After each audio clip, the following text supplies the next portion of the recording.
आदाब। Straight line में आप सभी लोगों का स्वागत। डेली वेजर, कैजुअल, उसके अलावा एडहॉक, कंसोलिडेटेड, इन तमाम वर्कर्स के बीच में एक बहुत ज़बरदस्त किस्म का कन्फ्यूजन जो है वो पैदा हो गया है। कन्फ्यूजन ये पैदा हुआ है इन तमाम लोगों के जहनों में कि सरकार ने हमें अब इतने साल नौकरी करने के बाद ये कहा है कि हम लोगों को एक इम्तिहान में बैठना होगा, तब जाकर हमें रेगुलराइज किया जाएगा। मैं ये क्लियर कर देना चाहता हूं, मैंने सरकार के जो बहुत इंपॉर्टेंट लोग हैं उनसे बात की और उनसे मैंने सीधा संपर्क करके सीधा सवाल ये पूछा कि कैजुअल लेबरर्स को लेकर जो मेरी समझ में ये ऑर्डर आया है वो ये है कि special Jammu Kashmir appointment to class 4 special recruitment rules 2020 के में जो 5 नंबर कैजुअल लेबरर्स को, कैजुअल वर्कर्स को हॉस्पिटल डेवलपमेंट फंड के थ्रू जिनको लगाया गया है, लोकल फंड के थ्रू जो उनको लगाया गया है, daily rated workers, ad hoc, contractual, consolidated workers, इन तमाम लोगों को सरकार ने एक ऑप्शन दिया है। ऑप्शन ये दिया है कि अगर आप में से कोई भी आदमी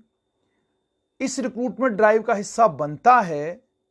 अगर आप में से कोई भी, ध्यान से सुनिएगा, इस रिक्रूटमेंट ड्राइव का हिस्सा बनता है, फॉर्म भरता है और वो ये समझता है कि वो इस एग्जाम को क्वालिफाई कर सकता है, तो वो इसका फॉर्म अगर भरता है तो उसे 5 मार्क्स मिलेंगे और 5 साल की एज रिलैक्सेशन मिलेगी। मगर जो daily rated workers, contractual, ad hoc, consolidated, casual labourers या बाकी तमाम लोग जो कैजुअल लगाए गए हैं, उन तमाम लोगों का जो रेगुलराइजेशन का मसला ऑलरेडी सरकार के पास पेंडिंग है, या जो सरकार ने उनसे वादा किया है कि उन्हें over a period of time जो है परमानेंट किया जाएगा, वो रेगुलराइजेशन का सिलसिला सरकार के पास अभी चल ही रहा है। सरकार ने उस सिलसिले को बंद नहीं किया है, वो दरवाजा अभी भी आप लोगों के लिए खुला है। ऑप्शन ये है कि अगर आप इस स्पेशल रिक्रूटमेंट ड्राइव 2020 का हिस्सा बनते हैं तो आपको 5 साल की एज रिलैक्सेशन मिलेगी और साथ में 5 साल की एज रिलैक्सेशन मिलने के साथ साथ में आपको 5 मार्क्स जो हैं वो एक्स्ट्रा मिलेंगे। ये सरकार का सरकारी प्रावधान है। लेकिन इसका कतई ये मतलब नहीं कि पावर डेवलपमेंट डिपार्टमेंट में, पीडब्ल्यूडी में, पीएचई में या अलग अलग विभागों में, health and medical education department में या अलग अलग स्कीमों के तहत जितने भी लोगों को लगाया गया है, उनके जो प्रोसेसेस जिस लेवल पर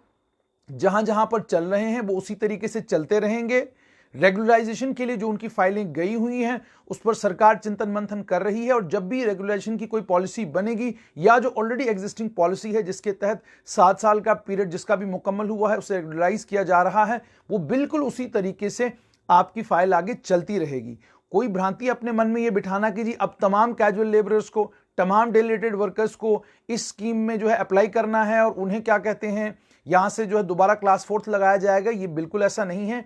ये सिर्फ ऑप्शनल है और ऑप्शनल भी उन लोगों के लिए है जिनके लिए अब जो ये समझते हैं कि वो उन्हें इस रिक्रूटमेंट का हिस्सा बनना चाहिए और उन्हें इस रिक्रूटमेंट का हिस्सा बनने के बाद रिक्रूट होना चाहिए। ये बेसिकली बहुत ज़रूरी था कि बहुत सारे लोगों को कन्फ्यूजन था इसको लेकर कि शायद सरकार ने जो हमें रेगुलराइज करने का जो प्रोसेस शुरू किया था उस प्रोसेस को बीच में शायद सरकार ने बंद कर दिया है और अब हमें जो है दोबारा से रिटन टेस्ट के लिए, एग्जाम के लिए बैठना होगा। बिल्कुल ऐसा नहीं है। सरकार ने जो सरकार में काम करने वाले इंपॉर्टेंट लोग हैं उनके मुताबिक वो प्रोसेस अभी भी जारी व सारी है। उस प्रोसेस के जरिए तमाम उन मुलाजमीन को जो डेली रेटेड हैं, कॉन्ट्रैक्चुअल है, कंसोलिडेटेड हैं, एडहॉक बेसिस पर या अलग अलग बुनियादों पर लगाए गए हैं, उनको रेगुलराइज करने का सिलसिला जो है वो सरकार ने अबंडन नहीं किया है। कोई ज़रूरत नहीं है कि आप इस प्रोसेस का हिस्सा बने, आप इस रिक्रूटमेंट में फॉर्म भरें। आपको अगर लगता है, यानी ये ऑप्शनल है, ये बिल्कुल भी तमाम कैजुअल डेली रेटेड वर्कर्स के लिए यूं कहा जाए कि जी ये ज़बरदस्ती अब आपको इसका हिस्सा बनना है, नहीं बनना है, ठीक है। तो ये एक इंपॉर्टेंट क्लैरिफिकेशन था जो मुझे लगा। हमने बहुत सारे लाइव किए, बहुत सारे वीडियोस हमने किए, बहुत सारे इंटरव्यूज़ किए, उसमें बहुत सारे लोगों ने अपनी बात रखी कि जी डेली रेटेड वर्कर्स अब इस उम्र में, जब वो दादा बने हैं, नाना बने हैं, तो इस उम्र में जाकर अब उनको ये कहना कि आप इम्तिहान में हिस्सा लें, ऐसा बिल्कुल नहीं है। जो इस ऑप्शन को ऑप्ट करते हैं उन्हें 5 एक्स्ट्रा मार्क्स मिलेंगे। मगर मामला वही कि अगर आप कैजुअल डेली रेटेड वर्कर हैं और पिछले 10 साल 15 साल से आप डेली रेटेड हैं, कंसोलिडेटेड हैं, एडहॉक हैं, आपको अगर अब इस SRO 202 के आपने अगर इस स्पेशल रिक्रूटमेंट ड्राइव में भी लगना है तो 5 साल का इसमें प्रोबेशन का पीरियड है। मगर उसमें भी जो मेरी जानकारी है उसके मुताबिक सरकार जल्द ही प्रोबेशन के इस पीरियड को कम करने वाली है और भी कुछ जो डिमांड्स SRO 202 के तहत मुलाजमीन ने करी हैं उन डिमांड्स को भी सरकार एक्टिवली कंसिडर कर रही है और हो सकता है आने वाले कुछ दिनों में उसका भी ऑर्डर इशू हो जाए। लेकिन इंपॉर्टेंट अपडेट मॉर्निंग का ये कि डेली वेजर,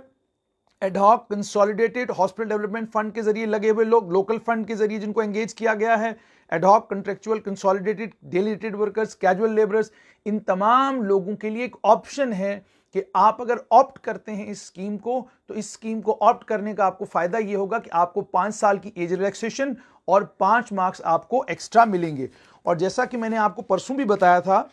कि एक्स सर्विसमैन के लिए जो एज रिलैक्सेशन है वो 48 साल तक एक्स सर्विसमैन अप्लाई कर सकते हैं। प्रेस्क्राइब्ड एज उनका जो है, अगर सरकार इस प्रेस्क्राइब्ड एज के अंदर कोई बदलाव लाती है, मुझे नहीं मालूम, लाएगी तो वो भी हम आपके साथ शेयर करेंगे, अभी तक नहीं लाया है। जनरल कैटेगरी में 18 से 40 साल है और अगर आप डेली रेटेड वर्कर हैं तो आपका 45 साल हो जाएगा। रिजर्व्ड कैटेगरी में 43 साल, अगर आप डेली रेटेड वर्कर हैं तो 5 साल बढ़ा लीजिए 48 साल। फिजिकली चैलेंज्ड हैं 42 साल, डेली रेटेड हैं तो आप 47 साल तक आप अप्लाई कर सकते हैं और ऑलरेडी गवर्नमेंट सर्विस में हैं तो आप 40 साल तक की अगर आपकी उम्र है तो 45 साल तक आपको अप्लाई करने की इजाजत है। अब मामला यहां पर ये एज रिलैक्सेशन मिला है, 5 मार्क्स मिलेंगे, मगर सवाल वही डेली रेटेड वर्कर्स का, कंसोलिडेटेड का, सबका कि 5 साल का प्रोबेशन अब क्लास 4th के लिए हमें करना पड़ेगा। ये सवाल सभी पूछ रहे हैं। इस सवाल का भी आज पूरे दिन में जवाब ढूंढने की कोशिश करेंगे और आप तक जरूर लाएंगे। दीजिए इजाजत, आदाब।